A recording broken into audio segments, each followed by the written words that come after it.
하겠습니다. 한 목소리로 함께 봉독하겠습니다. 오직 성령이 너희에게 임하시면 너희가 권능을 받고 예루살렘과 온 유다와 사마리아와 땅끝까지 이르러 내 증인이 되리라 하시니라. 아멘. 우리가 지금 교회의 본질에 대해서 살펴보고 있습니다. 교회의 본질은 교회를 교회되게 만드는 것입니다.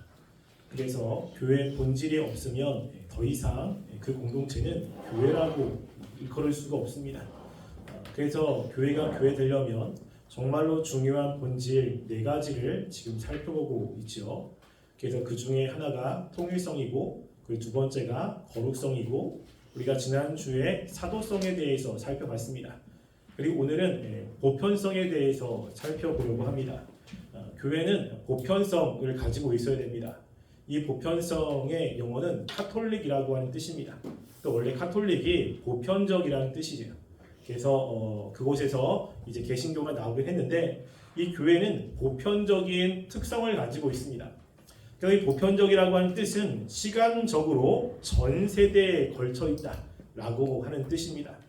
그래서 교회는 아담과 하와 때부터 우리가 교회의 정의는 예수님을 믿는 사람들, 하나님을 믿는 사람들의 모임이잖아요.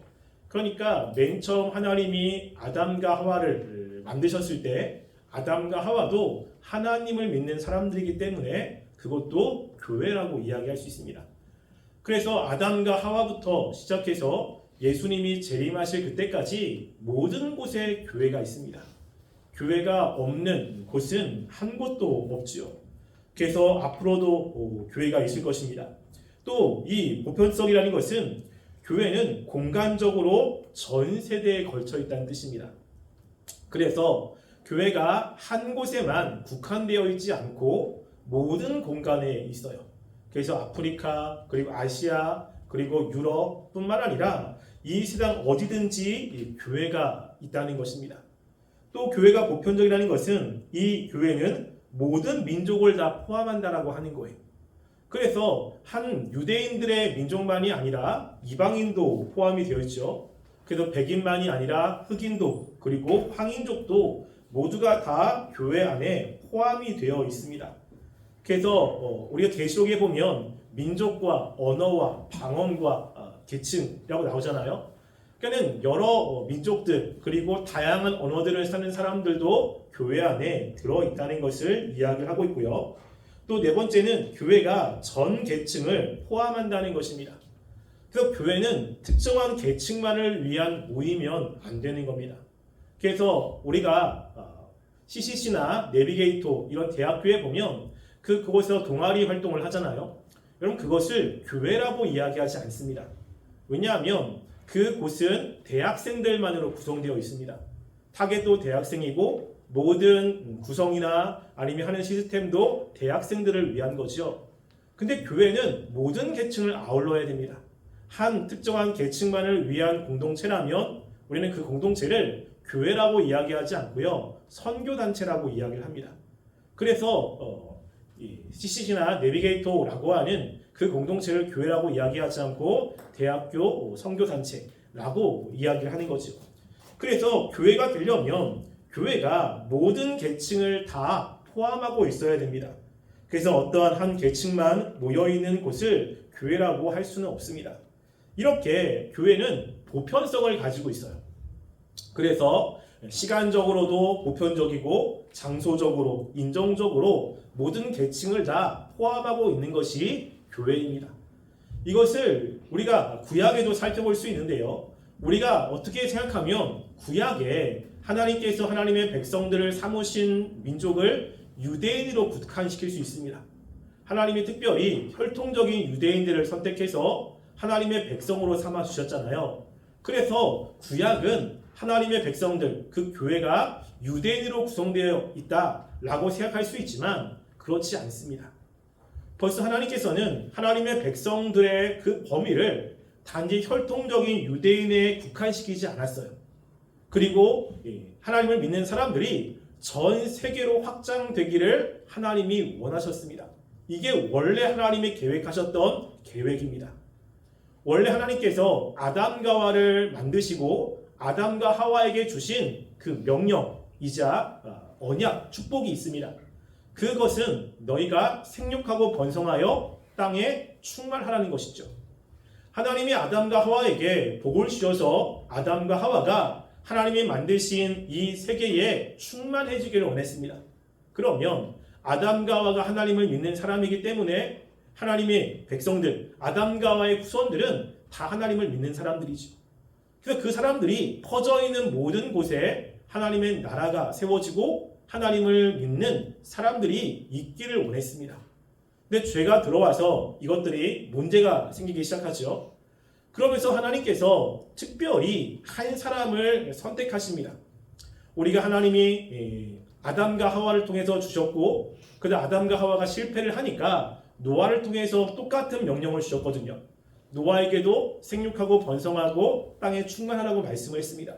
근데 노아의 그 후손들이 이 바벨탑 사건으로 실패를 했죠.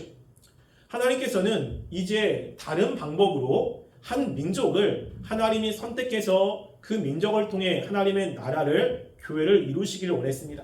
그 사람이 누구냐면 아브라함이죠. 아브라함. 근데 아브라함에게 주신 그 언약 가운데 하나가 이 보편성이 있습니다. 우리가 말씀을 찾아볼게요. 창세기 12장 1절부터 3절 말씀을 함께 보겠습니다. 자, 함께 읽어볼게요. 읽겠습니다. 시작. 여호와께서 아브라함에게 이르시되 너는 너의 고향과 친척과 아버지 집을 떠나 내게 보여줄 땅으로 가라. 내가 너로 큰 민족을 이루고 내게 복을 주어 내 이름을 창대하게 하리니 너는 복이 될지라. 너를 축복하는 자에게는 내가 복을 내리고 너를 저주하는 자에게는 내가 저주하리니 땅의 모든 족속이 너로 말미암아 복을 얻을 것이라 하신지라. 아멘. 앞의 내용은 하나님이 아브라함에게 하신 명령입니다. 너가 본토 친척 아버지를 떠나서 내가 지시할 땅으로 가면 너가 복의 근원이 될 거다 라고 이야기를 하죠. 그래서 하나님의 말씀에 순종한 이 아브라함이 복의 근원이 되었습니다.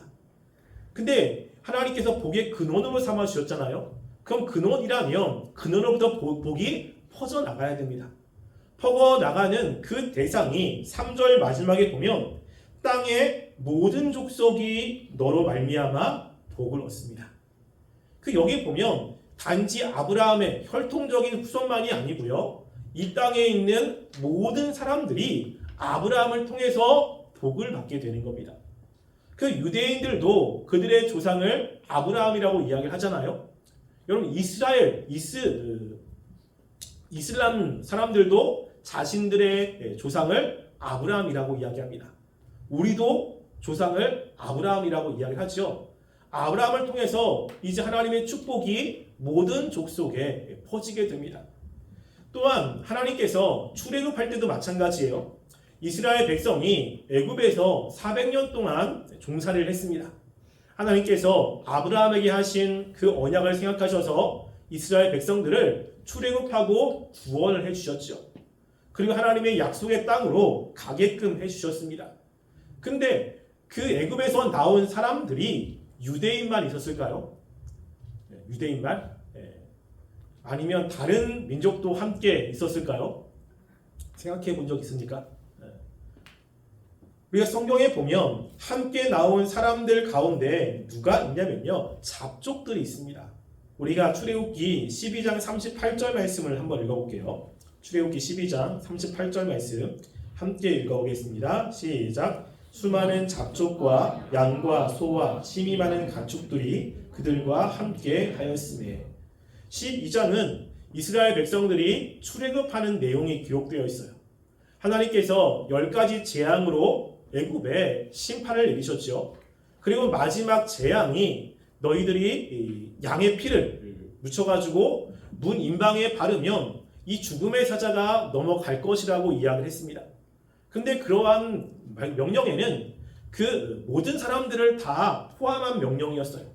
단지 이스라엘 백성만 말씀한 게 아니라 그 하나님의 말씀을 듣고 동일하게 한 사람들은 그 사람이 누군지 상관이 없이 죽음의 사자가 건너갔습니다. 그래서 그 말을 들은 로마인들도 당시 이스라엘 백성처럼 종으로 끌려온 여러 민족의 사람들도 하나님의 말씀을 듣고 양의 피를 잡고 문설주에 바르면 하나님이 그들을 구원해 냈습니다. 그리고 하나님의 구원을 받은 사람들이 출애굽할 때 단지 이스라엘 백성만 나온 게 아니라 오늘 말씀에는 누구도 나오죠? 잡족들도 있습니다. 잡족들도. 즉 주변에 애굽에게 끌려간 많은 사람들도 그 이스라엘 백성이 나올 때 함께 나왔고 함께 하나님의 구원의 은혜를 경험하게 됐다는 거죠. 홍해를 걸을 때 같이 건넜고 하나님이 만나와 메추라기를 주었을 때 같이 그 은혜를 경험했습니다. 그래서 하나님께서는 하나님의 그 구원의 은혜를 단지 혈통적인 이스라엘 백성만이 아니라 주변의 모든 나라들도 하나님을 믿는 사람이 되기를 원하셨던 것입니다. 단지 이스라엘 백성들이 자신들의 민족주의에 빠져서 주변 나라 사람들을 멸시하고 무시했던 것이죠. 신약에는 이것이 조금 더 보편적으로 나옵니다. 그래서 예수님께서 명령하신 그 말씀 가운데 하나가 이 마태복음 28장에 보면 지상명령이 있습니다. 지상명령이라는 것은 지극히 상위 명령이라는 뜻이거든요. 그래서 마태복음 28장 18절부터 20절 말씀도 함께 읽어보겠습니다. 함께 읽어볼게요. 시작. 예수께서 나와 말씀하여 이르시되 하늘과 땅의 모든 권세를 내게 주셨으니 그러므로 너희는 가서 모든 민족을 제자로 삼아 아버지와 아들과 성령의 이름으로 세례를 베풀고 내가 너희에게 분부한 모든 것을 가르쳐 지키게 하라. 볼지어다 내가 세상 끝날까지 너희와 항상 함께 있으리라 하시니라. 아멘. 여기 예수님께서 제자들에게 하신 명령이죠. 그 명령의 가운데 보면 너희는 가서 모든 민족을 제자로 삼아 라고 이야기합니다. 단지 유대인만이 아니라 그 주변에 있는 모든 사람들을 하나님의 믿는 사람들, 예수님의 제자로 삼으라고 이야기를 하지요. 이것은 유대인들도 포함되어 있고 당시 유대인들을 핍박하던 로마인들도 포함되어 있습니다. 이스라엘 백성들이 굉장히 싫어하는 사마리아 사람들도 여기 포함되어 있습니다. 그래서 신약에 보면 이 교회가 보편적이라는 것을 조금 더 명확하게 표현을 합니다. 그래서 예수님의 명령에 따라서 이제 제자들이 나가서 복음을 전하게 되죠. 그 복음을 전할 때 성령님이 제자들 속에서 역사하시고 성령님께서 이들을 인도하시는데 그 성령님의 놀라운 역사가 오늘 함께 읽었던 사도행전 1장 8절 말씀에 있습니다. 예수님이 올라가시면서 이제 앞으로 성령님이 내려오실 텐데 성령님이 오시면 어떠한 일이 있는지를 말씀을 하고 있는데요. 우리가 사도행전 1장 8절 말씀 함께 다시 읽어보겠습니다. 읽겠습니다. 시작. 오직 성령이 너에게 임하시면 너희가 권능을 받고 예루살렘과 온 유다와 사마리아와 땅까지 이르러 내 증인이 되리라 하시니라. 아멘. 여기 보면요. 성령님이 임하면 어떤 일이 벌어지죠? 먼저 예루살렘에 복음이 전하게 됩니다. 그래서 그 당시 예루살렘은 예수님을 믿는 사람이 아니라 유대인들, 그 구약의 하나님만 믿는 사람들이잖아요. 그런데 성령님이 임하면 그 구약에 예수님을 배척했던 사람들도 예수님을 믿게 돼서 그들도 하나님의 백성들이 되는 일이 벌어집니다. 근데 그것만 그런 것이 아니라 어디도 전파되냐면 사마리아 땅도 전파가 됩니다. 여러분 구약에 보면 유대인과 사마리아는 굉장히 좋지 않은 관계에 있죠. 원수 관계에 있습니다. 유대인들은 사마리아를 무시하고 사마리아 사람도 유대인들을 무시합니다. 그래서 유대인들은 사마리아 사람들이 있는 그 마을에는 결코 지나지 않습니다. 자신들이 아무리 목이 말라도 사마리아 사람에게 물 한 잔 달라고 이야기하지 않습니다. 왜냐하면 그들은 부정한 사람이기 때문에 그들에게 가서 도움을 달라고 하지 않습니다. 그런데 성령님이 임하면 어떤 일이 벌어지죠? 그 사마리아 땅에도 복음이 들어가고 하나님의 백성이 된다는 겁니다. 또한 이 세상의 모든 곳 땅끝까지 이르러 내 증인이 되라고 말씀을 하죠. 즉 이처럼 교회는 그 모든 공간과 모든 사람들을 포함하게 됩니다.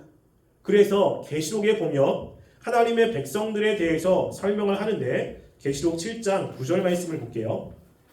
자, 계시록 7장 9절 말씀 함께 읽어보겠습니다. 시작. 이일 후에 내가 보니 각 나라와 족속과 방언, 백성과 방언에서 아무도 능히 셀 수 없는 큰 무리가 나와 흰옷을 입고 손에 종려가지를 들고 보좌 앞과 어린 양 앞에 서서. 아멘.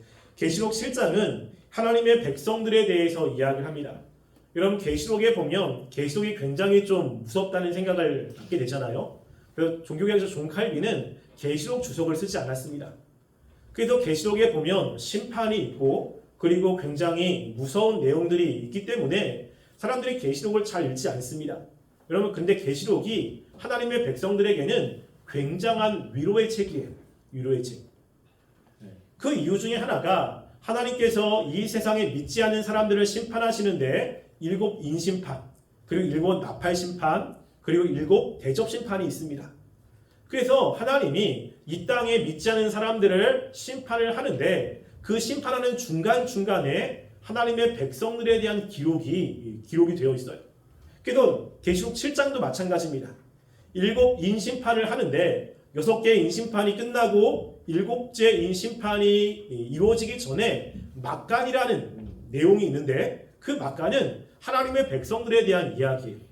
그래서 하나님이 머리에 인을 줬는데 14만 4천 명을 하나님이 보호하시죠. 근데 14만 4천만이 아니라 오늘 말씀해 보면 수많은 사람들도 능히 셀 수 없는 수많은 사람들도 하나님이 보호하신다는 내용이 기록이 되어 있어요.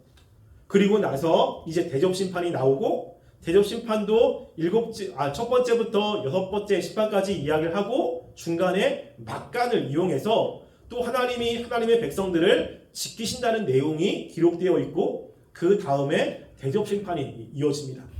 그러니까 하나님께서는 이 세상에 믿지 않는 사람들을 심판하시지만 하나님의 백성들을 보호하신다는 내용이 곳곳에 있어요. 근데 그렇게 보호하는 사람들은 교회들이고 그 교회의 구성원들이 오늘 말씀해 보면 나라와 족속과 백성과 방언에서 아무도 능히 셀 수 없는 사람들이라고 이야기합니다. 여러분 우리 그 능히 셀 수 없는 사람들 앞에 보면 나라와 족속과 백성과 방언이라고 이야기하잖아요. 이게 거의 같은 말이에요. 같은 말인데 특별히 단어를 달리해서 4번을 씁니다. 여러분 성경에서 이 숫자가 가지고 있는 상징성이 있거든요. 여러분이 알고 있는 상징성 중에 하나가 7자 있잖아요. 7자. 7은 무엇의 상징이죠? 혹시 아십니까? 7? 완전 수잖아요. 여러분 3은? 천도 하늘. 하늘. 3은? 3도 완전수입니다. 성부, 성자, 성령. 3도 완전수고요. 그러면 40은? 예수님이 40일 동안 금식하셨죠. 그리고 이스라엘 백성들이 40년 동안 있었죠. 그리고 아기를 낳으면 33일 동안 부정하고 7째 날 정결된 다음에 40일째 들어오죠. 40이라는 숫자는 정결의 숫자입니다. 우리가 정결해지는 숫자예요. 그런데 4라고 하는 숫자는 어떤 숫자냐면 이 동서남북 전 세계라는 뜻입니다. 그래서 하나님이 전 세계를 이야기할 때 똑같은 단어를 비슷한 단어를 4번을 씁니다. 그래서 4번을 썼다는 것은 이것이 모든 민족 그리고 전 세계라는 뜻이 있어요. 그래서 여기도 4번을 쓰는 거예요. 나라와 족속과 백성과 방언. 요 4개를 써서 그 4개의 곳에서 능히 셀 수 없는 사람들이 하나님의 백성이라고 이야기를 하고 있는 것이죠. 자, 이렇게 교회는 보편성을 가지고 있습니다. 야, 그러면 이제 중요한 것이 그거죠. 우리가 그러면 교회가 보편성을 가지고 있다면 우리가 어떻게 그 보편성을 유지할 것이냐라고 하는 거예요. 그래서 우리가 교회의 보편성을 유지할 때 중요한 첫 번째는 뭐냐면요. 우리가 지역과 계층을 차별하지 말아야 한다는 겁니다. 그럼 복음을 전할 때 한 지역을 차별하면 안 돼요. 모든 곳에 복음을 전해야 되고 모든 곳에 하나님의 사랑을 전해야 되는 거죠. 그럼 유대인들이 이게 잘 안 됐습니다. 우리 갈라디아서 3장 28절 말씀을 한번 볼게요. 갈라디아 3장 28절 함께 읽어보겠습니다. 시작. 너희는 유대인이나 헬라인이나 종이나 자유인이나 남자와 여자나 다 그리스도 예수 안에서 하나이니라. 지금 사도 바울이 갈라디아 교회에게 편지를 보냈잖아요. 근데 여기서 보면 유대인, 헬라인, 유대인들은 헬라인을 부정한 사람으로 여겼습니다. 근데 종과 자유인, 남자와 여자 그 모든 사람들이 예수님 안에서 하나라고 이야기를 하잖아요. 즉 유대인과 헬라인은 서로 감정적으로 좋지 않는 관계에 있는 사람들입니다. 그는 예수님 안에서 하나라고 이야기를 하는 거죠. 여러분, 우리가 복음을 전할 때 우리의 감정적인 부분들을 대입시키면 안 돼요. 이게. 특별히 우리나라와 감정적으로 별로 좋지 않은 나라가 있잖아요. 어디입니까? 우리나라와 별로 좋지 않은 북한 말고 일본이잖아요. 일본. 일본에도 복음이 들어가야 돼요? 안 들어가야 돼요? 들어가야 되죠. 그렇죠? 그래서 지금 일본에 많은 선교사님들이 들어가서 사역을 하고 있는데 우리가 일본에서 가끔가다 독도 문제로 우리나라를 힘들게 할 때가 있습니다. 여러분, 그렇게 되면 일본의 선교사님들의 그 선교비가 절감이 됩니다. 이게 일본 사람들이 막 뭘 하면 사람들이 반감이 있어가지고 일본 사람들에 대해서 좋지 않은 감정으로 선교하는 것에 대해서 자꾸만 제한을 하려고 하는 거예요.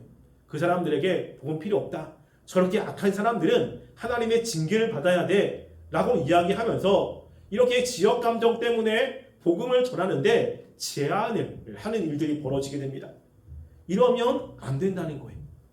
우리가 그 사람들을 미워하는 것은 미워하는 것이지만 하나님이 원하시는 것은 그들에게도 복음이 필요한 거잖아요. 그래서 그들에게도 복음이 들어갈 수 있도록 우리가 기도해야 되고 필요한 것들을 후원하는 일이 있어야 되는 것입니다. 여러분, 이것이 교회 안에도 마찬가지잖아요. 교회 안에서 함께 신앙생활을 하는데 때로는 여러 다툼 때문에 마음이 상하는 일들이 벌어질 수 있습니다. 그래서 그것 때문에 때로는 힘들고 때로는 어려운 관계에 있을 수도 있죠. 근데 우리가 기도할 때 그 사람들 잘못되면 야, 저렇게 잘못해도 돼. 하나님께 징계받아야 마땅해. 라는 생각으로 그들을 대한다면 이게 교회가 온전한 교회일 수가 없다는 겁니다. 우리가 교회는 보편성을 가지고 있어요. 모두가 다 주님을 믿어야 되고 모두가 다 하나님의 은혜를 경험해야 되는데 내가 감정적으로 싫다고 그 사람에게 하나님의 은혜가 임하는 것에 대해서 좋지 않은 감정을 가지면 문제가 될 수 있습니다. 그래서 내가 싫어하는 건 싫어하는 것이고 하나님이 그 사람에게 찾아가서 그 마음을 움직여 달라고 하나님의 은혜를 경험하게 해달라고 기도하는 것이 필요한 겁니다. 그래서 예수님께서 우리가 정말로 실천하기 쉽지 않은 말씀을 주셨잖아요. 뭐라고 하냐면 원수까지도 사랑해라 라고 이야기를 합니다.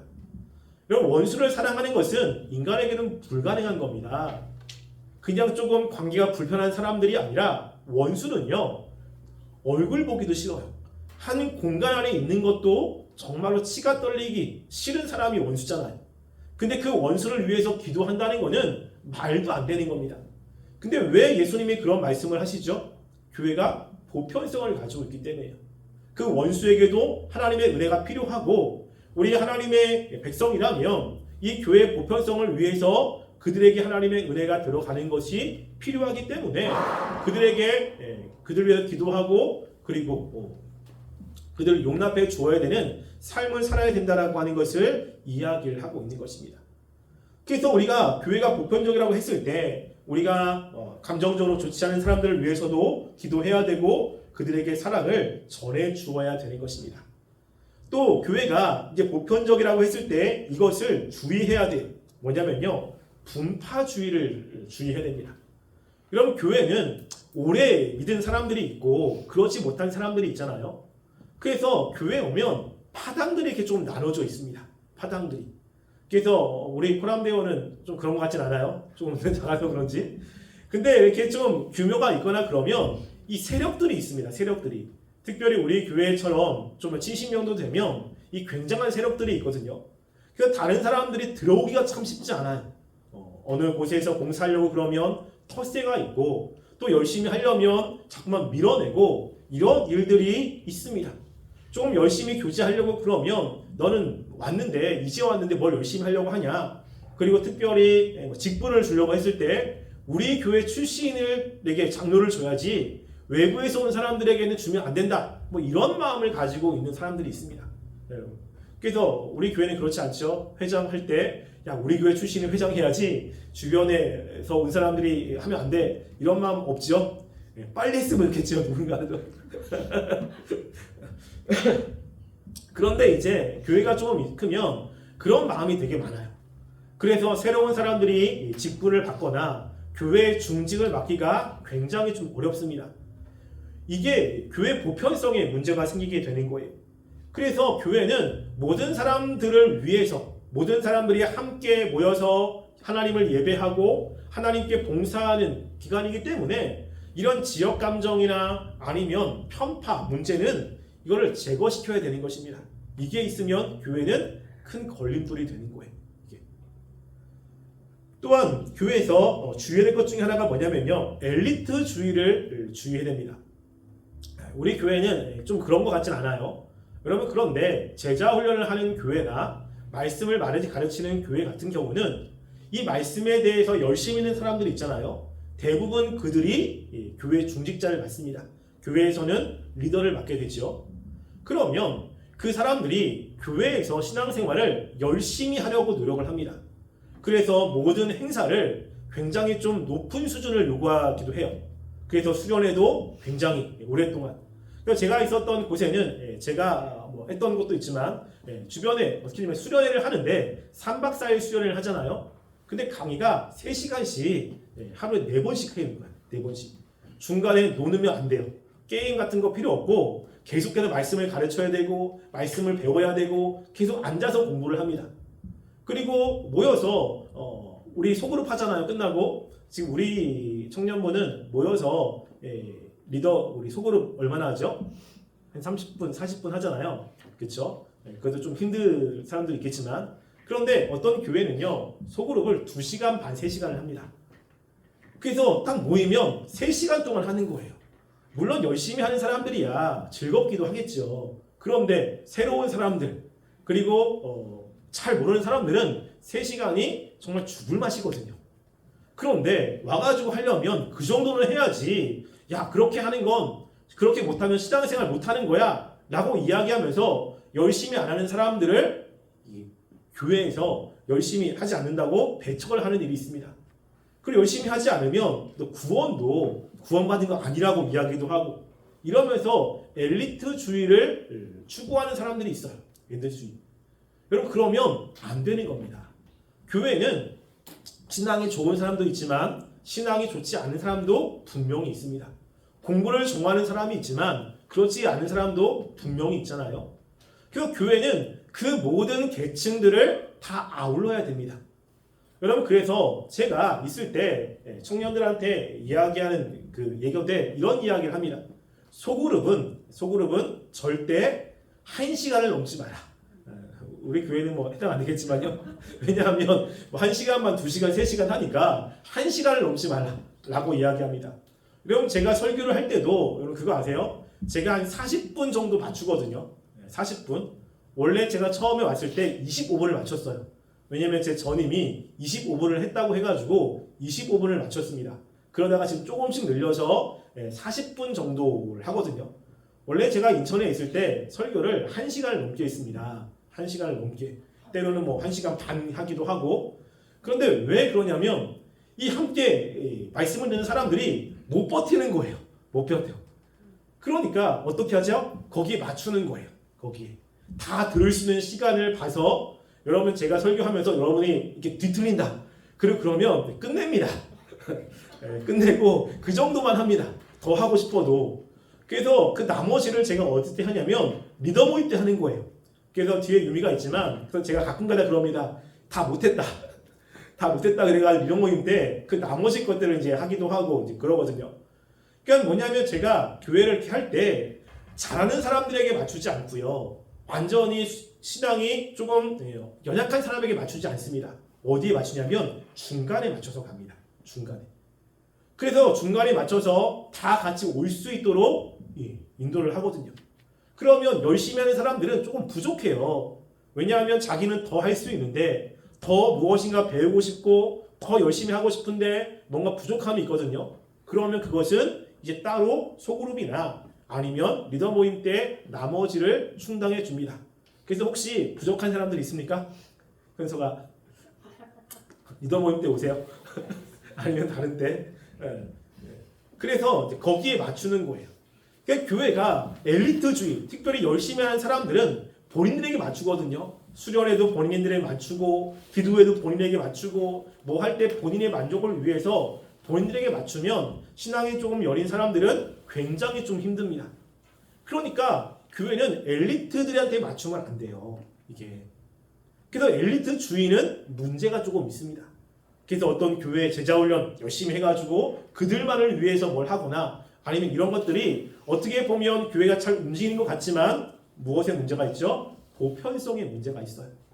그래서 성경 공부를 해도 초급반, 중급반, 고급반으로 좀 나뉘어서 모두가 다 할 수 있도록 해야 되는 것입니다.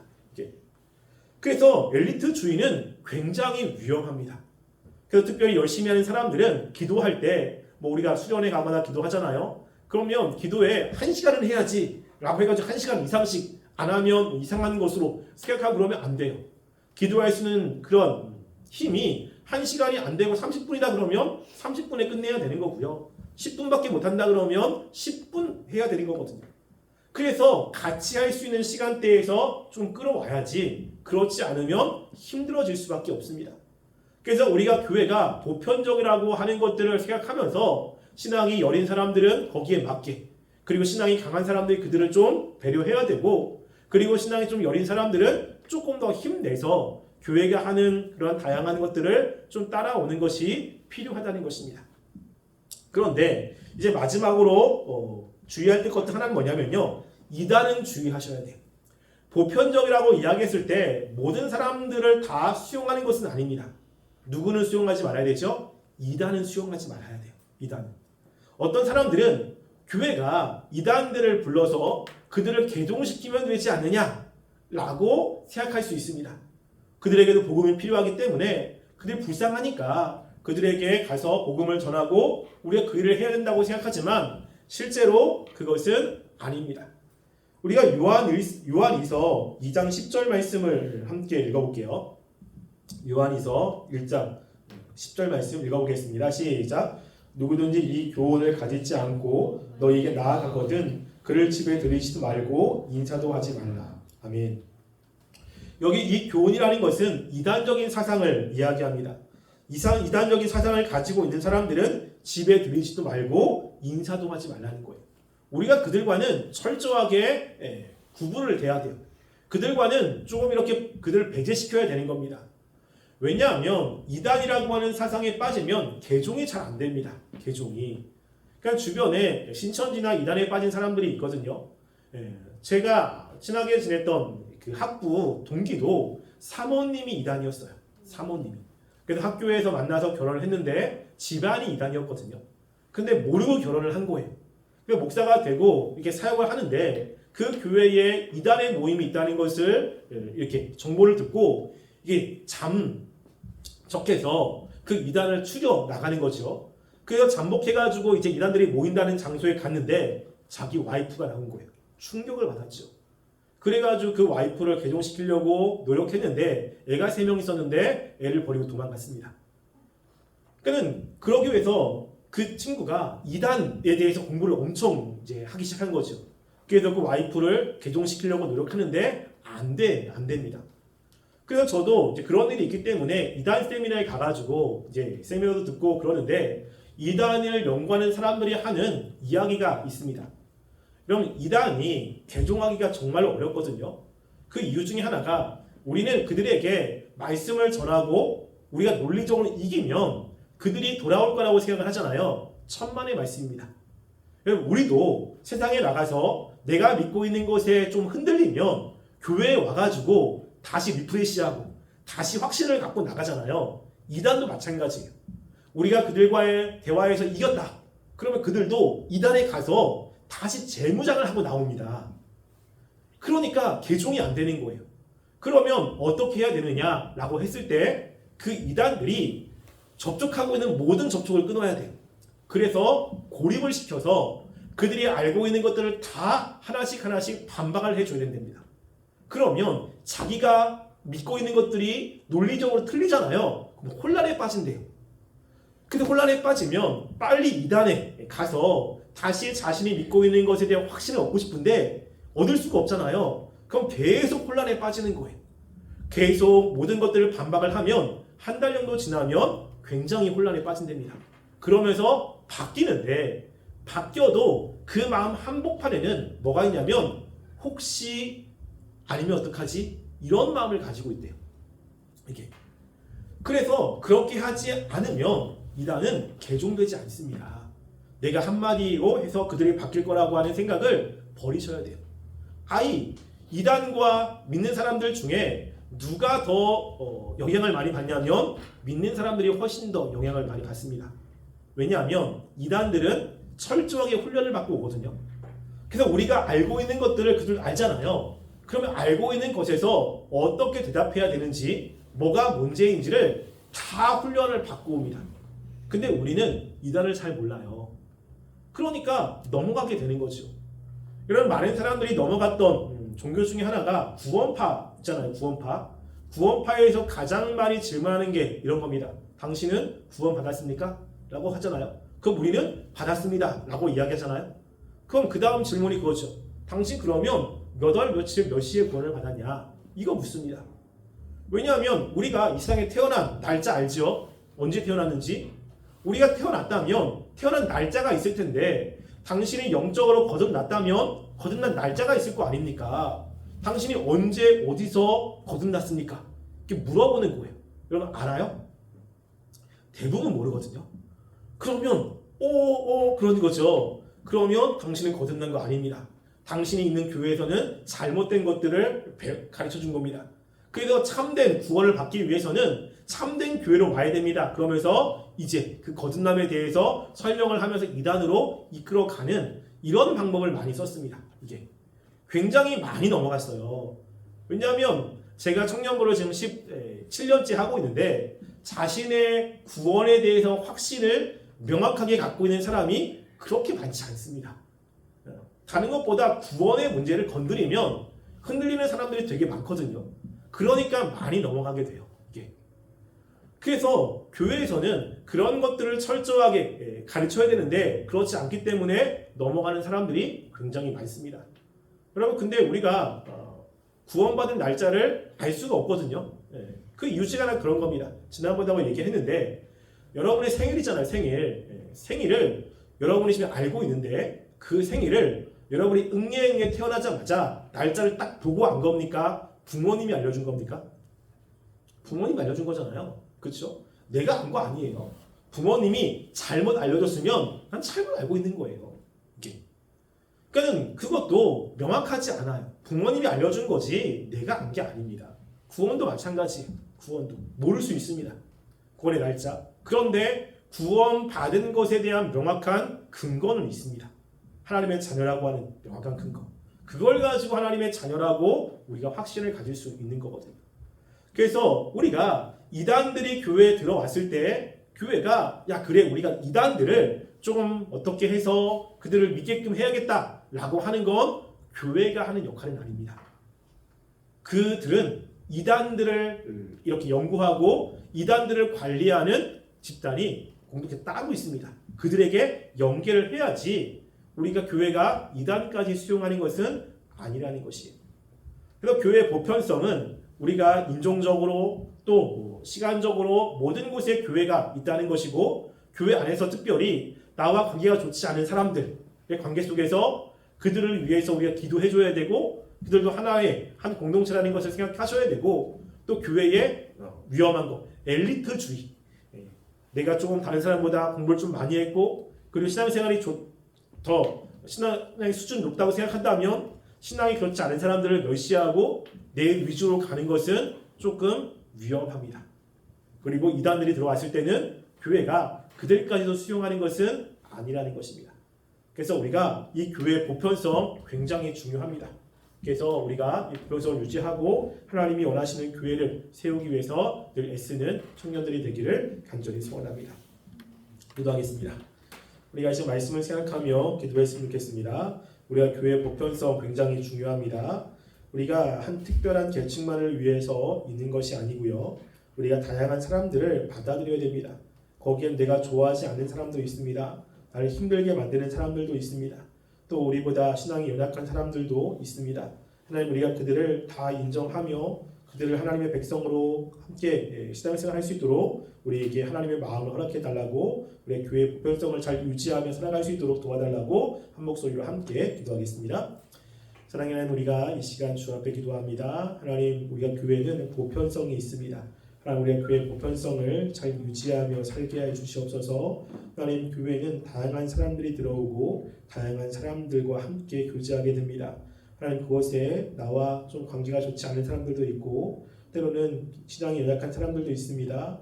우리가 하나님 그들을 인정하며 그들과의 관계 속에서 조화를 이루며 하나님의 사랑을 나누며 신앙생활할 수 있도록 도와주시고, 하나님 우리가 이단들이 들어올 때는 명확하게 그들과 구분된 모습으로 하나님 경계하며 살아갈 수 있도록 도와주시옵소서. 그래서 우리가 정말 하나님이 원하시고 아름다운 모습으로 잘 성장할 수 있도록 우리 교회를 축복하여 주시고 인도하여 주시옵소서. 예수님 기도합니다. 사랑하는 하나님, 우리가 교회의 보편성을 살펴봤습니다. 하나님, 우리가 교회가 보편성이 어떤 것인지를 인식하고 우리가 특별한 집단과 또 특별한 지역 감정들, 분파주의가 아니라 하나님 모든 사람들을 하나로 보고 함께 신앙생활할 수 있도록 도와주시옵소서. 특별히 우리와 감정이 좋지 않은 사람들을 바라보며 하나님 정말 우리의 생각으로 그들을 재단하지 않게 하시고 또 함께 정말 하나님의 마음으로 품을 수 있도록 도와주시옵소서. 또 하나님께 올 때 헌금을 드린 손길이 있습니다. 그 손길을 기억하여 주시고 주님께서 더 많은 것으로 책임져 주시옵소서. 지금은 우리 주 예수 그리스도의 은혜와 하나님의 사랑과 성령님의 교통하심이 하나님 교회의 본질을 바로 알고 그 본질을 유지하며 하나님이 기뻐하신 교회를 세우길 원하여 고개 숙인 우리 성령 머리 위에와 가정 위에와 이 세계 위에 지금부터 영원토록 함께 있을지어다. 아멘. 반갑습니다. 네, 바로 광고 시작할게요. 다음 주 대표기도 방송 현점이고